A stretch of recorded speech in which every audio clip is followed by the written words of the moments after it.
It was a moment that would transcend politics, a single, unscripted sentence that would ignite a firestorm and redefine the boundaries of public debate.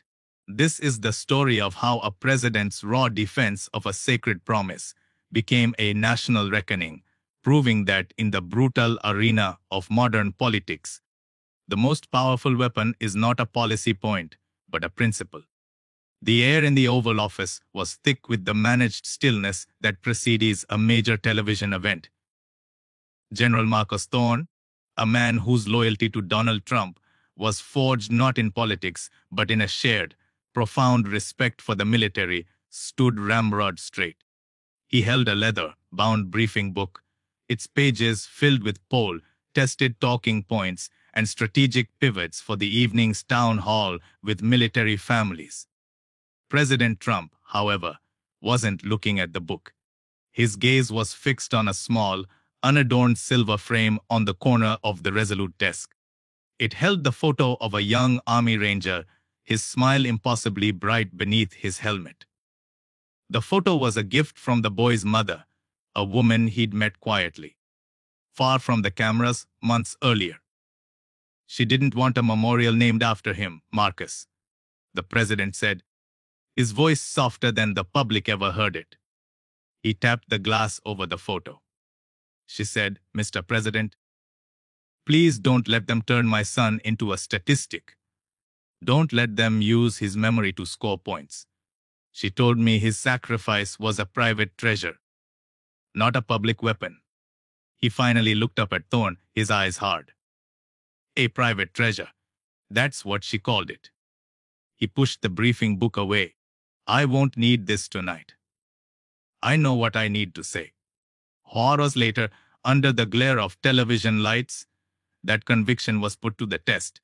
The town hall was a carefully curated affair, the audience a sea of stoic faces, spouses, parents, and children of America's fighting forces.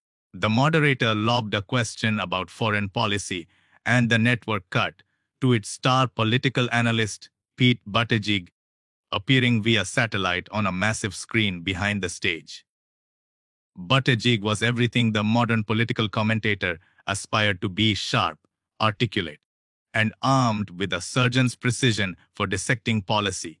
He spoke of troop deployment metrics, geopolitical instabilities, and budgetary misallocations, his critique of the administration's strategy both intricate and cutting. He was winning the argument on paper, his logic unassailable. But he was speaking a language the room did not understand. He was speaking of soldiers as chess pieces.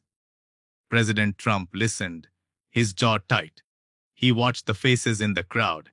He saw a flicker of the same pain he'd seen in the eyes of the Gold Star mother. When the moderator turned to him for a rebuttal, he ignored her. He stood up, walking to the edge of the stage, his eyes scanning the front row. Forget the policy, he began, his voice a low rumble that commanded immediate silence. Forget the charts and the graphs. He turned and pointed a thumb at the giant screen where Buttigieg's face still hung, a polished and confident image. As a smart man, very smart, but he's talking about our warriors like they're numbers on a spreadsheet. He's doing exactly what a mother begged me not to let happen. The room was electric. This was not in the script. She told me her son's sacrifice was a private treasure, not a political football for commentators to kick around on television. He swept his arm across the audience. The men and women you love are not pawns in a game. Their service is sacred. Their honor is not up for debate. And their memory, he paused, his voice cracking with genuine emotion, their memory is off limits. The explosion was instantaneous. The audience of military families rose as one. The applause not polite or political, but thunderous and visceral. It was a roar of validation, a dam of quiet dignity breaking. On the screen, Buttigieg's analytical expression faltered, replaced by a flicker of stunned incomprehension. He had been beaten, not by a better argument, but by a bigger truth. The clip didn't just go viral, it detonated. Within an hour, Faye's Sacred Service and Faye Private Treasure were the top two trending topics in the world. News channels scrapped their regular programming. The moment was played on a loop, a Rorschach test for the nation. To his supporters, it was Trump the protector, the people's champion, speaking a gut-level truth the elites had forgotten. To his detractors, it was a dangerous, jingoistic manipulation, a cynical sidestep of a legitimate policy critique. Memes flooded the internet, Trump's face, superimposed on the body of a Spartan warrior, shielding a family from a barrage of television logos. The phrase "off limits" became a national catchphrase. But for the man at the center of the firestorm, the public victory came with a private cost. That night, in the quiet of the White House residence, the roar of the crowd felt a million miles away. Donald Trump sat alone in the dark, the blue light of a television flickering across his exhausted face. He watched a panel of pundits dissect his every word, his every gesture. They called him a demagogue, a fraud, a master manipulator. He felt the familiar weight of the world's animosity settle upon him. Melania entered the room, elegant and composed, and simply placed a hand on his shoulder. She didn't speak of politics. Barron called, she said softly. He was worried. He saw some terrible things people were saying online. The words landed with more force than any pundit's attack. It was the reminder that the armor of a president was not impenetrable, that the shrapnel of the public war always found its way home. The next morning, the cost became even clearer. General Thorne entered the Oval Office, his face grim. He carried a single sheet of paper. "This got through the filters, sir," he said, his voice tight with anger. "It's a transcript of a voicemail left on the public comment line." The president took the paper and read. The words were a vile, hateful screed, a detailed and graphic threat against him and his family, laced with accusations of wrapping himself in the flag while spitting on the Constitution. It was the raw, venomous sewage of the political fringe, a stark reminder of the darkness he had stirred up. He folded the paper slowly, his knuckles white, and placed it in his desk drawer. For a moment, a flicker of doubt crossed his face. Was it worth it? Was the vitriol, the threats, the worry in his wife's eyes worth that one moment on stage? Then the phone rang. It was his private line, the one reserved for a handful of people. His secretary announced the caller, and the president's eyebrows shot up in surprise. It was a former senator from the Democratic Party, a man he had battled for years, a respected elder statesman of the opposition. Trump took the call expecting another lecture, but the voice on the other end was quiet and firm. "Mr.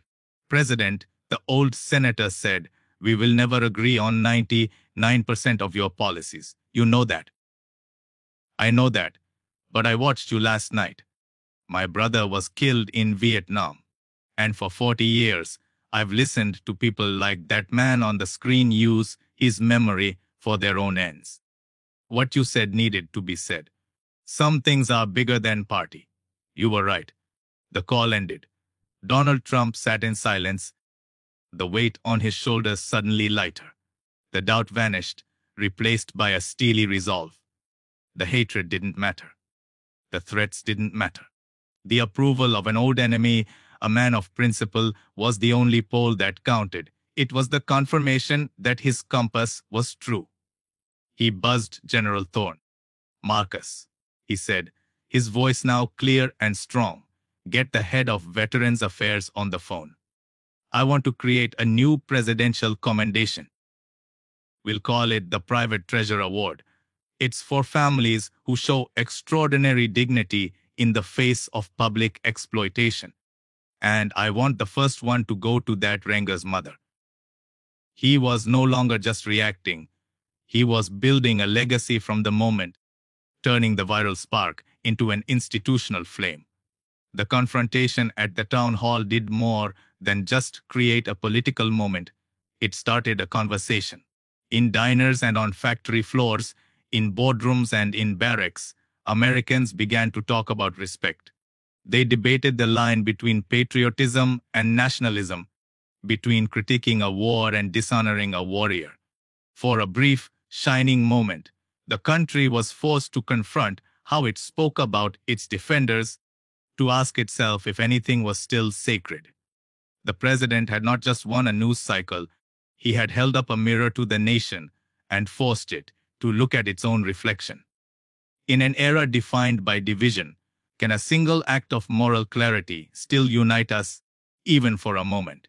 And what does it say about our culture when defending the honor of a fallen soldier is considered a controversial act? For more stories that dig deeper than the headlines, make sure to subscribe.